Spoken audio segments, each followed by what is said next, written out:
I've been crazy about horses since I was 8 years old. I went to a summer camp in Columbus, south of Columbus, when I was a kid at 8 years old. My parents would let me go down there for 2 week summer camp, and I rode my first horse, and that was where it started. I wear this damn thing 24/7. When I got into the cowboy hats, really big was when I got my first horses, which was back in 1970. Well, I met Jack Snyder, who was one of a kind, 58 years ago. When I went to Ohio Dominican, I was 17 and he was turning 21.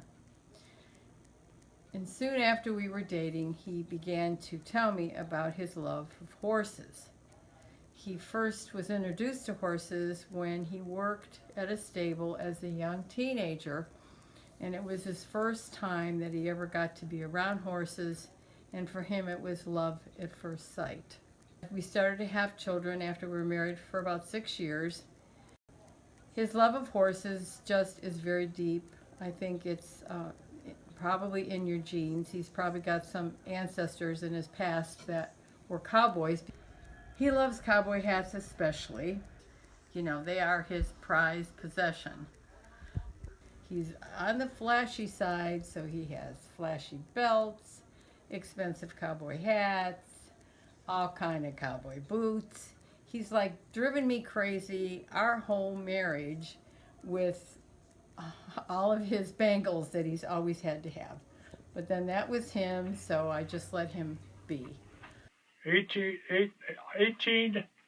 late 1800s to 1930s. This is the type of hat that the gentleman wore. It was called a bowler. He keeps promising me every year, this is my last hat and I'm not buying any more.